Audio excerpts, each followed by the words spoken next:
And the other thing, without getting ahead of ourselves, is who would you rather see in the second round, Dallas or Vegas?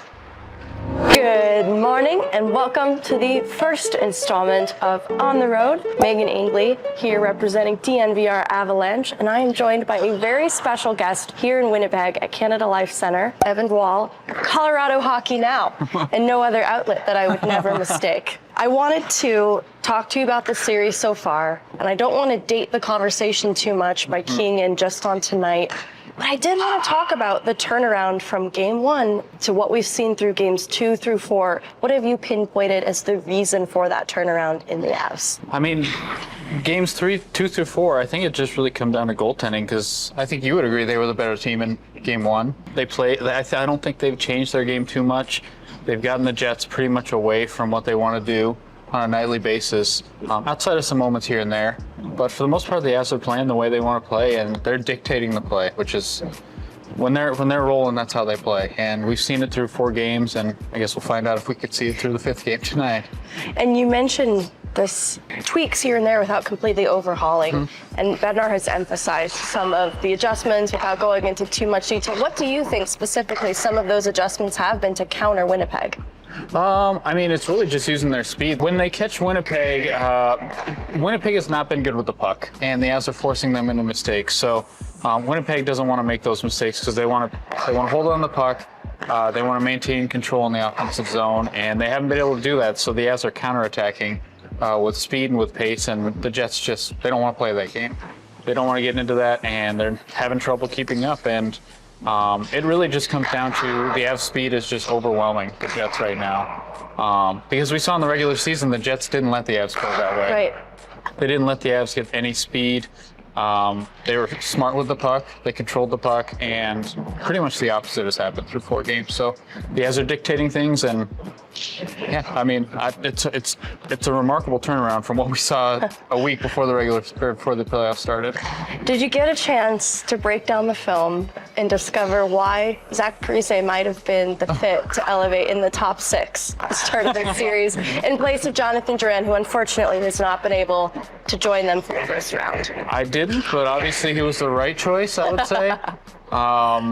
Yeah, Jared gave me the dig into that yourself, and I didn't. But yeah, it's caught me off guard because I would say going into the playoffs, he looked like he was slowing down a little bit. Right. And it's kind of just flipped back the other way. So maybe he's just holding on for the playoffs. But yeah, he's been awesome. And I didn't like him on the top line that first game. Right. But for whatever reason, it's been an awesome fit with Lehkonen and Middlestad, and it's allowed them to put their big line together. And, you know, the thing is that big line hasn't even been awesome at even strength. So if they get things going, then Winnipeg's in trouble. It does seem like the second line has entered a lot of conversations, and I wanted to know so far who the X factor for the Avs has been, in your opinion, or what the X factor has been. It's tough to say he's the X factor because he's maybe been their best player, but Artturi Lehkonen. Yeah, I mean, Jared just could not stop raving about him after last game. He might have been underrated before that post-game presser, but I think that invited a lot of due praise. That I think, going back to the Seattle series, which I'm trying not to do too much, but I find myself doing anyways, Artturi Lehkonen wasn't healthy in that series, and so I don't necessarily think this is a surprise to see Lehkonen perform this way. I just think that he was hampered by injury, and this is truer to what we saw in the Cup season from Lehkonen after he was acquired at the deadline. Yeah, that Seattle series now, you look back, no Nichushkin for the last 5 games, Lehkonen playing with a broken toe. Like, now you're seeing what this team can do with those 2 in the lineup and healthy, and it's got to be scary for the Jets and for other teams because, they're not even the top winger on this team when you look at the roster. So that's got to be terrifying, and he does everything right. He's the coach's dream. Like, no wonder Jared raves about him because he can trust him in any situation. I don't think of Casey Middlestad as having been a previously irresponsible player or a player who lacked engagement. But do you think having a player like Lehkonen on that line with him has helped to instill some of those good habits? I think so. And I think you were there. Like, he said that Lehkonen talks to him a ton, which just surprised us because he doesn't talk a ton.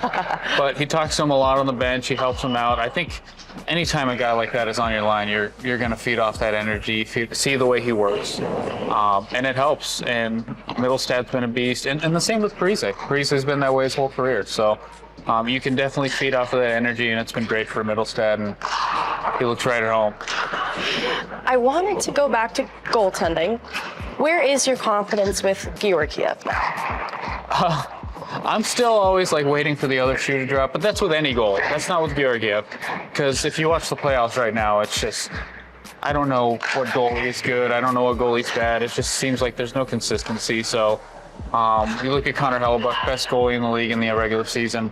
It's the Vezina nod the day after he's pulled. It's tough. It's tough, and goaltending has just been wildly inconsistent in the NHL this year. So feel good about Georgiev right now, the way he's responded, and the Avs have really shut things down in front of him. So, you have to feel good right now, but I'm always with any goalie, just waiting for the other shoe to drop.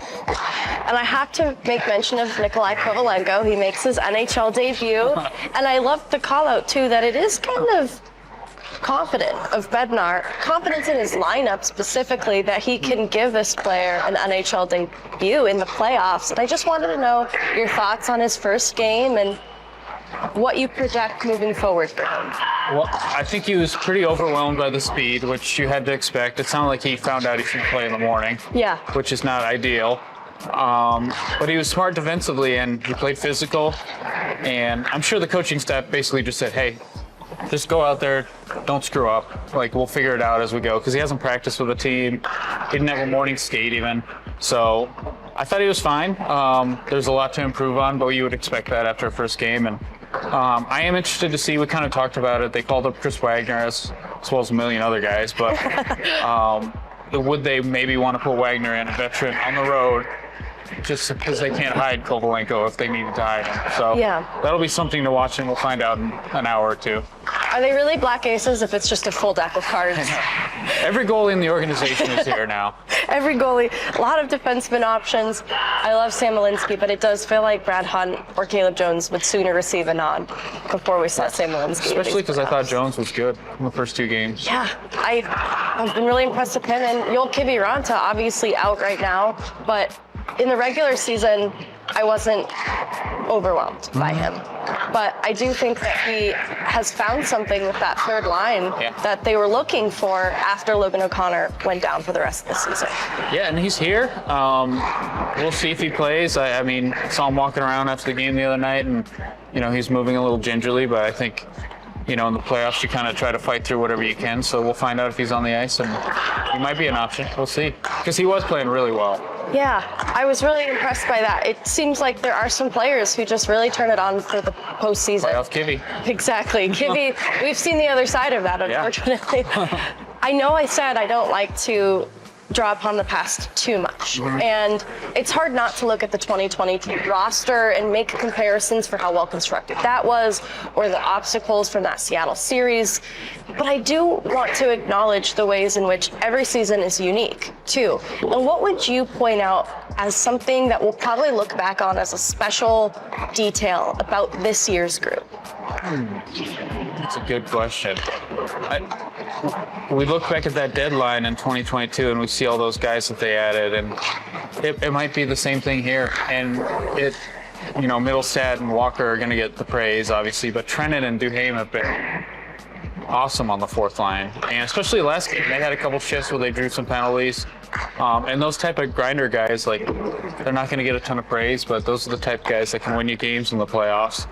We saw it in 2022 with Darren Helm and that line. So it could end up being the deadline again, just because they had obvious holes going into the deadline. And I didn't know if this was a team that was a contender with Ryan Johansson and those guys in the lineup. And now Casey Middlestad completely flips this team, in my opinion. And Sean Walker's been good, too. So I think it's going to end up being the deadline again. And, if this team goes far, it's because they got guys like Middlestad and Walker and Trennan. You mentioned the top line having a little more to give at 5v5. And I wanted to know from Mikko Rantanen, 6 points in 4 games certainly feels productive. What are you hoping to see out of him? It's more when he has the puck on his stick, he doesn't look super confident. There were a couple power plays last game where he seemed like he was just getting rid of the puck. It was the first 2 power plays, and they struggled. Those power plays didn't go anywhere, so he just doesn't look super confident. The Jets are hitting him at every opportunity, and I do think he's pushing back a little bit. He had some big hits in that first game too, so I think he's pushing back, but the play with the puck just isn't there. I'm not worried. It's Mikko Rantanen. He's got 100 points back-to-back seasons, and he's one of the top point producers of all time in playoffs. So, not concerned, but it is kind of similar to that 2022 season where he got sick for like 2 weeks before the playoffs, and he was slow to start. He got the concussion. He only missed a week, but you also wonder if he's still kind of working his way back into that. Not so different from what we saw from Val Nichushkin returning from a lower body injury at the end of the season. Things were a little bit slow for him, but then the Edmonton game happened, and then since then it just feels like starting the playoffs, he has been back to form. Meaningless game mattered for him, I guess. I think so. Jump started him. He's been great. First goal of the series, he's been awesome. And I mean, the power play essentially with Lehkonen and Nichushkin in front of the net, what are you going to do if you're Hellebuyck? We saw it all year long. McCarr just throws it towards the net. Look, the first goal was going 3 feet wide at least, and Nichushkin tips it in. So we don't want to harken back on the past too much with last year, but you see how much of a difference he makes on this team, and it's insane. There is a contrast coming out of the Winnipeg locker room between what players are saying and what we've heard from messaging and coaching. Does it give you a new or greater appreciation for what the Avs have in their group and the relationship to Bednar? Yeah, I mean, you see this. I mean, last year, Bonus called out the entire core. They made changes, and now the core that's still here and Bonus don't seem to be on the same page. And then you have Bednar, who's just steady. He's even keeled. There's been 15 coaching changes since the start of the year. It's crazy. And he has to have this steady coach he knows what he wants from his team. And the players respect him, and they know what's expected of them. And yeah, you shouldn't take that for granted, because when you have a coach that isn't on the same page as the team, it's very noticeable. Yeah, I think the willingness in the players to execute Jared Bednar's points of emphasis in between games speaks to the respect that they have for him. I know that because he's so laid back, sometimes people have been critical of Bednar for that, but I think that what matters most is that relationship he has with his players. Yeah, and I do feel like he hasn't been as laid back this year. He's been more critical of refs, things like that. He's called us out a few times. It's true. It's not rocket science. Yeah, he's called us out a few times. Maybe not us specifically. No. He would never call us out. No, he's very kind. But he's just said the media, things like this. But, you've seen a little bit of a change, but he's still the same guy. And, I mean, when you have that steadiness in your organization, you know what to expect, and nothing has changed here in 8-9 years. Do you think it's the hair? It could be. Apparently got asked about it, and it's nothing special. Nothing, superstition or anything like that.